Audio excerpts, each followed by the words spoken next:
Hey guys, Britt here. Welcome to End Times Bible Prophecy. Make sure to hit the subscribe, like, and share buttons. Well, what's coming is going to be very bad. What am I talking about? I'm talking about the global economic situation coming into 2023. We put that as our number one watch list item for what could ultimately set the table for the fulfillment of Bible prophecy. And we're seeing some of this unfold. We're going to talk about some of the data today. I think this is going to be a generational event. That's why I keep talking about it, because this isn't going to be a run-of-the-mill recession. This is going to be, I believe, a global depression with a global financial crisis in the middle of it. To make it even worse, we're going to see the end of this fiat currency system that's dominated the globe for over 50 years. So we're going to have a currency collapse somewhere in there. We're going to see, unlike 2008, 2009, where we saw companies go bankrupt, this time we're going to see countries go bankrupt. So this is going to be a big deal. And I believe ultimately this will be bad enough that it will at least help set the table for certain events in the tribulation events to take place, or perhaps lead the world into the tribulation through the conditions that are created as a result of this, because this is going to be an event to be remembered, much like the Great Depression. So let's look at this data point. For those of you that haven't seen this, this is from the U.S. Federal Reserve. This is the effective funds rate. So when you hear about the Federal Reserve raising rates, this is what they're talking about. As you can see here, we've gone from close to zero a little over a year ago up to 4.5% as of February 1st. That's when this data runs through. Most people would think, well, what's the big deal? Because, again, rates have been much, much higher in the past. Here we were at 19% back in July 1981. You know, it's been much higher than 4.5%. Historically, 4.5% is actually very low for the Fed funds rate. But we need to look at this in context of what's happening, because the rate of change has been the most rapid we have ever seen on record.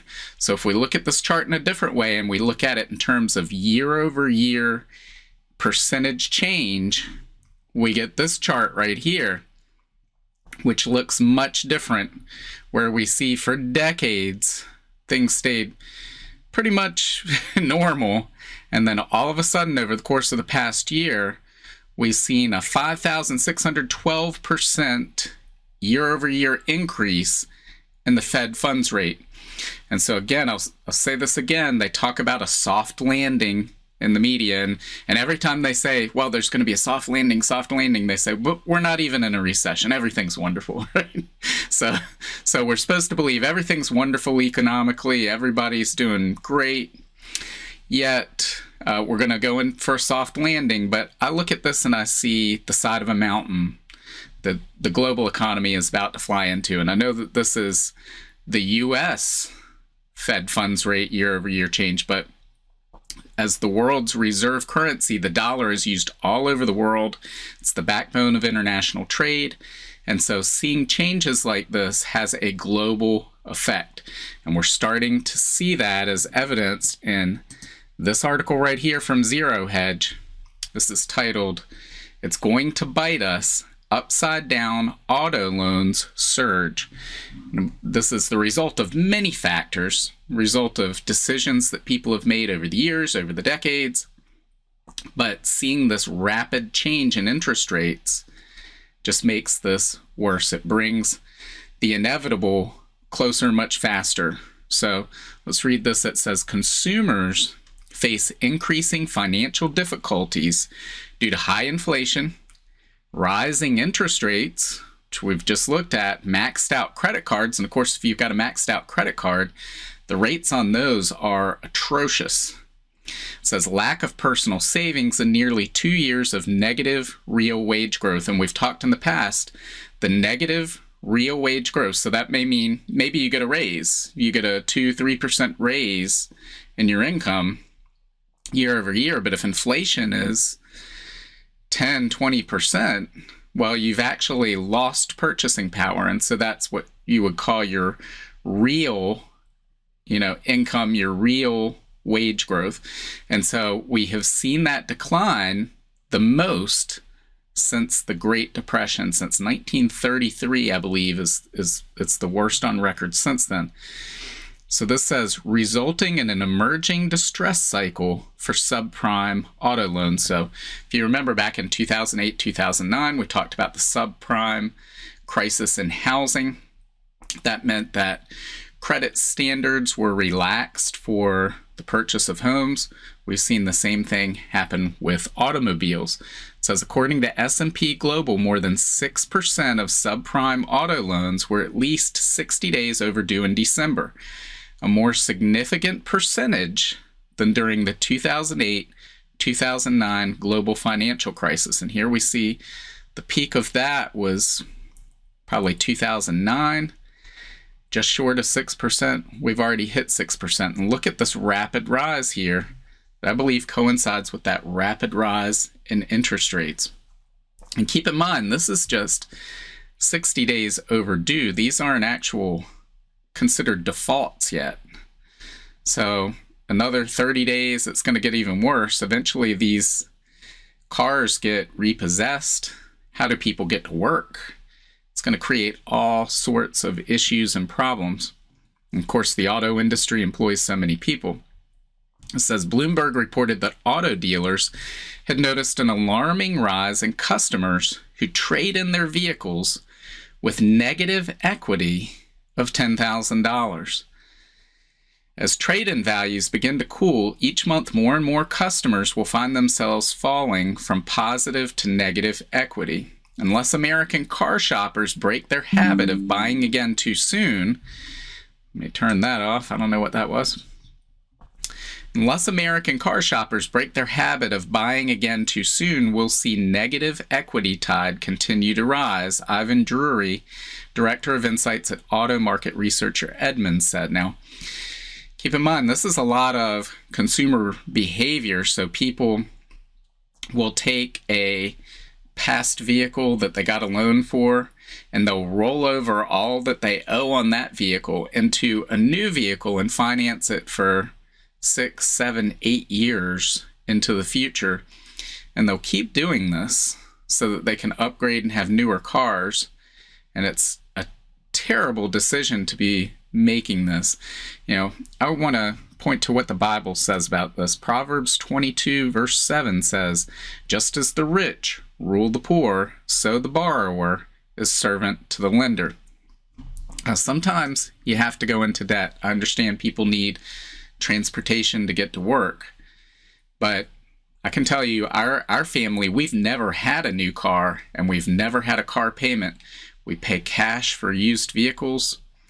They may not be the most beautiful vehicles, but they work. They do the job they're supposed to do. They get us from place to place, and we don't get saddled with this debt. And as we'll see reading through the story, some people, their debt, it's beyond my ability to comprehend. So hopefully you're not one of the people doing these things, but if so, just think about ways that you can get out of this cycle. Maybe purchase a used car for cash.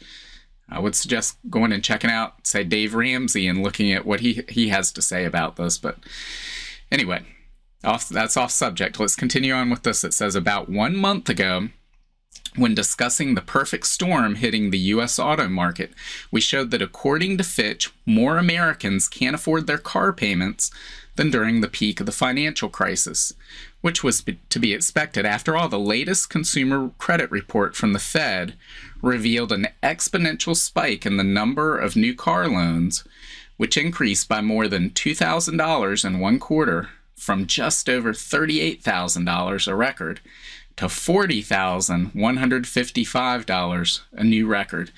And again, that just boggles my mind, to owe $40,000 on a vehicle when I could never do that.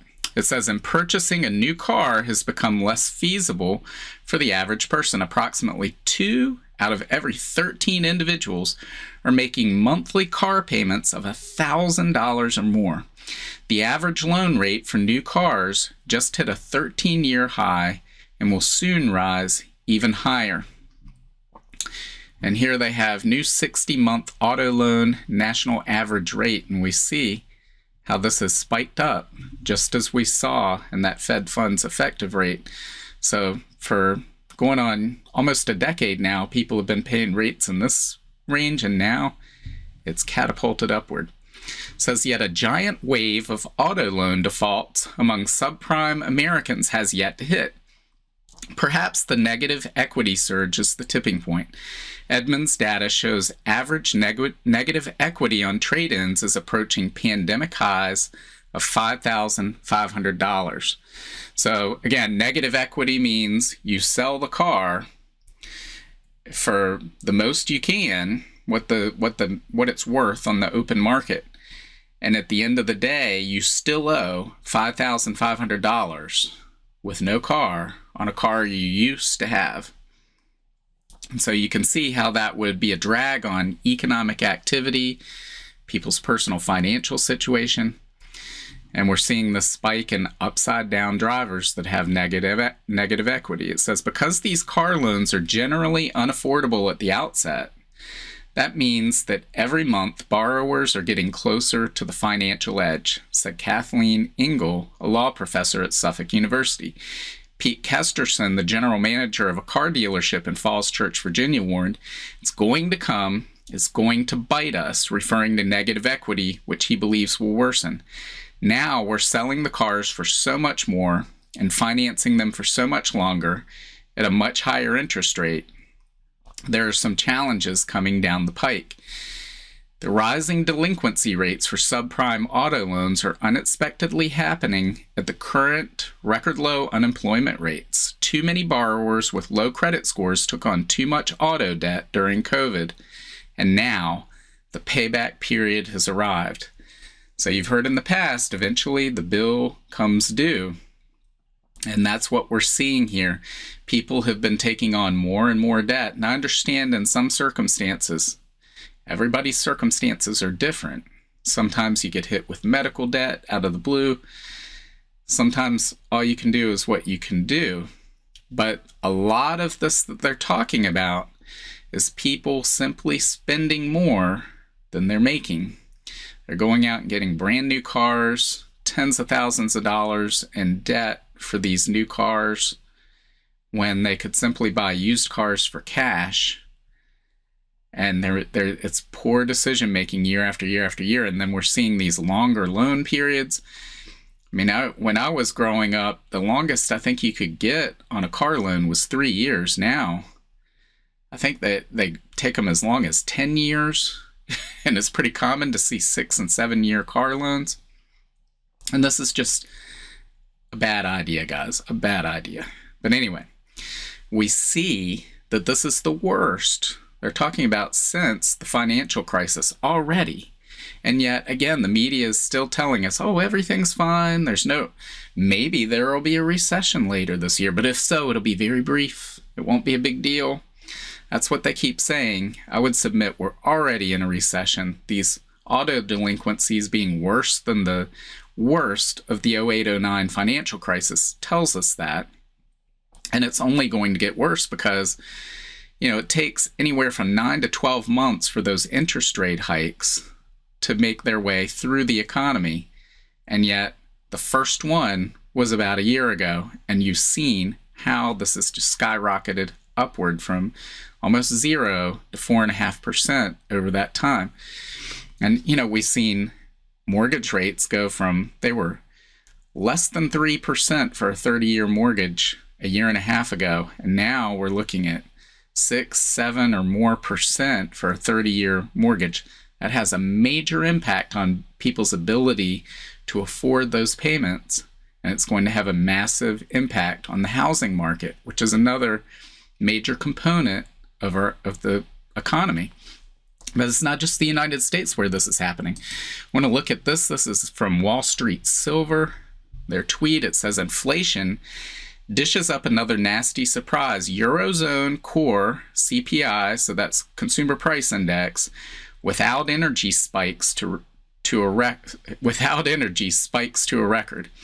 And I'll bet it's still underreported. Central bank policies have consequences. So again, let's make this a little bit bigger. This shows you, this is excluding energy. So this isn't electricity prices, natural gas prices, which we've seen look a lot like this chart, but this is everything else that consumers are having to pay for. And just, again, 7% inflation, assuming that's even right. We know that it's not, because they keep these numbers artificially low. They lie about them. The government lies about them because typically these are indexed to programs like in the United States, Social Security or food stamps.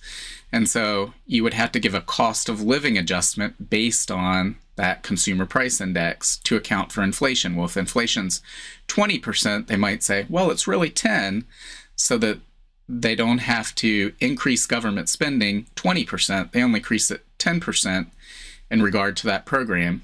And so here we're seeing, okay, what if this is even right and it's just short of 8%? That's not the end of the world. But again, it was less than 1% not that long ago, 18 months ago or so.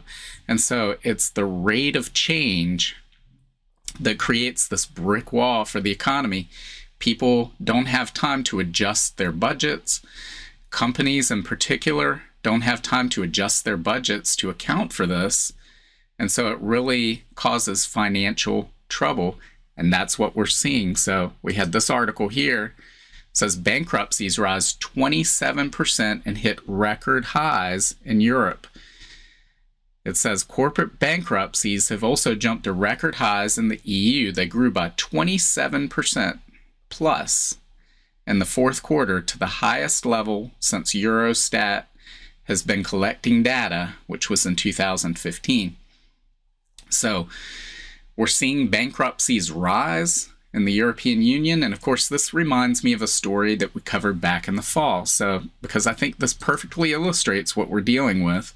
This is from October 19th, and it says 4 German companies, all over 125 years old, declared insolvent in 24 hours. So again, companies go bankrupt. I realize that happens, especially older companies over time. They become mismanaged. But here we have 4 companies in 4 different industries, 4 different sectors of the economy. And they had survived World War I, Weimar Germany hyperinflation, the rise of the Nazis, World War II, everything since. And yet, 6 months ago, whenever this was, back in the fall, all 4 of these companies went bankrupt in the same 24-hour period. So this shows the impact of this spike in inflation, which really at its root is 2 things. It's the energy prices and access to cheap and abundant energy. They've moved from Russian pipeline natural gas, which was much cheaper than, now they're using liquefied natural gas shipped in over an ocean from the United States. Well, it's much more expensive, so it's driven their energy prices up. But they want to focus on that and ignore all the currency printing that's been taking place. We had these fiat currencies that are nothing but pieces of paper. They aren't backed by anything. The euro is not backed by anything. The dollar is not backed by anything. The Japanese yen is not backed by anything. Yet they continue to print these currencies to fund all of these programs. And we saw it en masse during COVID, during the lockdowns, where they paid people to stay at home. They had all these pandemic-related programs. In the United States, you didn't have to pay your student loans. You didn't have to pay your mortgage. You didn't have to pay your rent. You got increased food stamps. You got stimulus checks. You got increased child tax credits. All of this currency was flowing into people's pockets. And of course, what did they do with it? They went out and they spent it.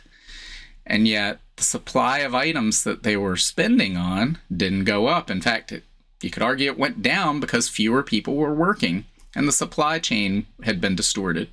So you ended up with shortages of items and inflation. And so this massive increase in currency has led to inflation. And we're seeing the debt of these nations continue to build up, and we're seeing interest rates going up, which means that the interest on that debt they've accumulated is also going up and adding to that overall debt.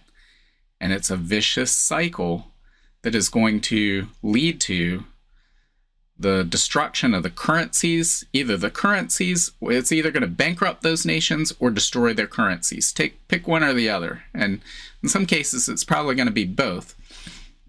But this is a massive crisis that is coming economically all over the world. The result of that, all of these other things, is going to lead to some sort of Lehman Brothers moment. If you remember back in 2008, Lehman Brothers went bankrupt, and it created a freeze in the financial system because all of the counterparty risk that they had, they owed money to other large financial institutions. And then people thought, well, is that financial institution going to go bankrupt next because they aren't getting paid? So I'm not going to lend to them. And lending in the global economy froze up.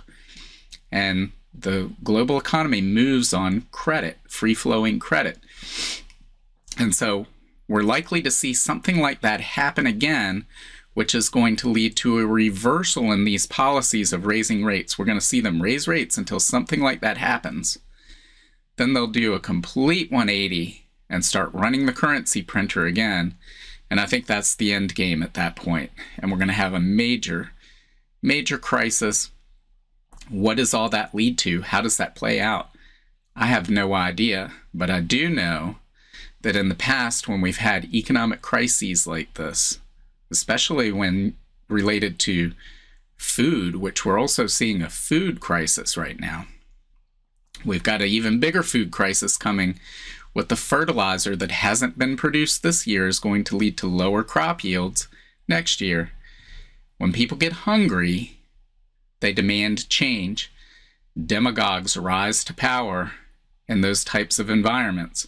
So is all of this setting the stage for the rise of the Antichrist? I don't know.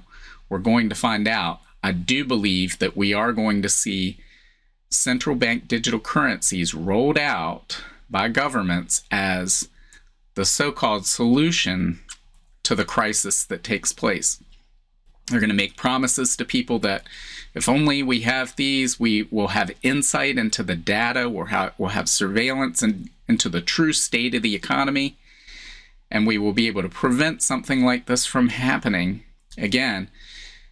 Oh, and by the way, we will give you $10,000, $50,000, whatever it may be, whatever they need to give people to entice them to willingly and voluntarily walk into that system. And once they do, cash will go away. You'll be locked into that system. And I believe central bank digital currencies are the forerunner to, and they set the foundation for the mark of the beast system. They set the stage for the rise of the Antichrist, the events of the tribulation to play out. So that's where all of this is headed, guys. It's either this coming economic crisis is going to further set the stage for the tribulation to play out, or it will lead right into it. Because this is going to be a generational event, and we're just at the beginning of this as we see in these news stories. But already, auto loan delinquencies, worse than the height of the 2008-2009 crisis. Real disposable income, the worst since the Great Depression. And again, these interest rate hikes, which they're continuing to do, haven't fully worked their way through the economy. I believe by the end of the year, we're going to see a major break in the global economy. We're going to see panic. We're going to see all these central banks reverse their policies. And we're going to see calls for the rollout of central bank digital currency.